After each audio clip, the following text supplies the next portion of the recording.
Hello my dear students, welcome to science and fun. तो मेरे सारे 11th 12th के मेरे बड़े सीनियर बच्चों ध्यान से सुनो, बहुत ही इंपॉर्टेंट सीबीएसई का अपडेट आया है।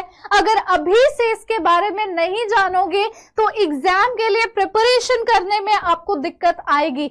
साल भर आप अलग तरीके से पढ़ोगे और एग्जाम टाइम में समझोगे कि ये पैटर्न तो चेंज हो चुका है, फिर लगेगा कि ओ माय गॉड, ये पहले ही पता चल जाता तो कितना अच्छा होता। तो वो बताने के लिए आज मैं आ चुकी हूं।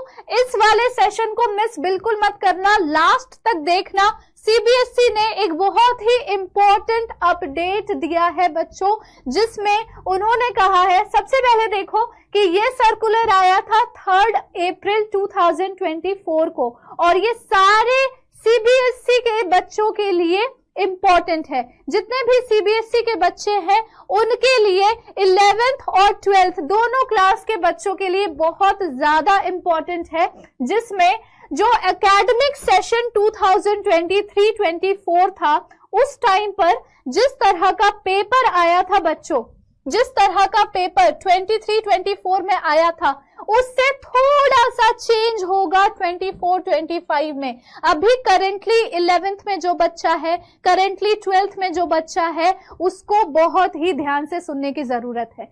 देखो पिछले साल क्या हुआ था, जितने भी कॉम्पिटेंसी और फोकस्ड क्वेश्चंस होते थे एमसीक्यू के फॉर्म में, या केस बेस्ड क्वेश्चन, या सोर्स बेस्ड इंटीग्रेटेड क्वेश्चन, या फिर अदर टाइप, यानी कि बेसिकली जो आप केस बेस्ड क्वेश्चंस पढ़ते हो ना, यानी कि आपके रियल लाइफ से जुड़े हुए जो क्वेश्चंस होते हैं, कि कोई केस स्टडी दे दिया, मान लो बायोलॉजी है, कोई भी तरह का केस स्टडी दे दिया जो आपके टेक्स्ट बुक में नहीं है, लेकिन आपके टेक्स्ट बुक में जो कॉन्सेप्ट है उस कॉन्सेप्ट के बेसिस पर वो केस बेस्ड क्वेश्चन है, कॉम्पिटेंसी बेस्ड क्वेश्चन है, यानी कि हाई लेवल के क्वेश्चंस है। उन क्वेश्चंस का जो मार्किंग स्कीम था वो 40% वेटेज से बढ़ा के बच्चों 50% वेटेज हो चुका है, यानी कि अब ज्यादा क्वेश्चंस आएंगे केस बेस्ड टाइप के क्वेश्चंस, यानी एमसीक्यूज हो गया या फिर कोई भी सब्जेक्टिव क्वेश्चन हो गया, उसमें केस बेस्ड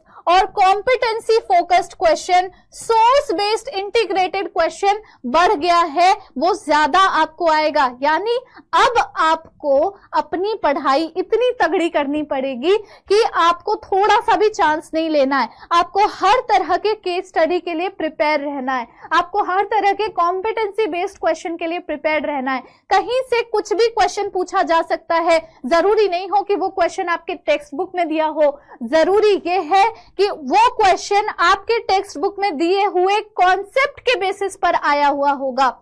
तो इसीलिए आप प्रेडिक्ट नहीं कर पाओगे कि इसका क्या आंसर हो सकता है। आपको ज्यादा से ज्यादा मेहनत करनी पड़ेगी, आपको ज्यादा से ज्यादा हार्डवर्क करना पड़ेगा और अपने सारे कॉन्सेप्ट्स को बिल्कुल क्रिस्टल क्लियर रखना पड़ेगा बच्चों।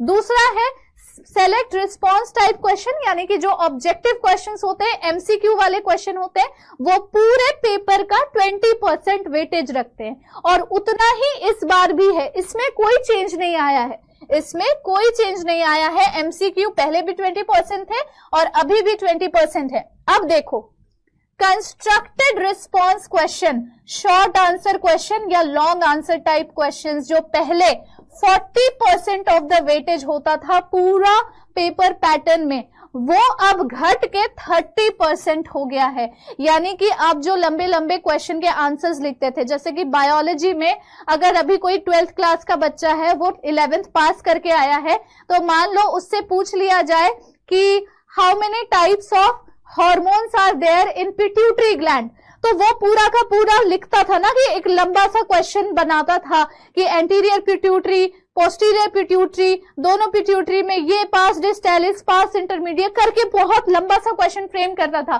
तो वो लॉन्ग टाइप के जो आंसर क्वेश्चंस होते थे ना, क्वेश्चन आंसर्स होते थे, कंस्ट्रक्टेड रिस्पॉन्स बना के पूरा पहले से तैयार रखना, जिसके लिए बच्चे बोर्ड एग्जाम्स में पहले से प्रिपरेशन करते हैं कि ये वाला लॉन्ग आंसर आ सकता है, ये वाला लॉन्ग आंसर आ सकता है, वो घट गया है बच्चों।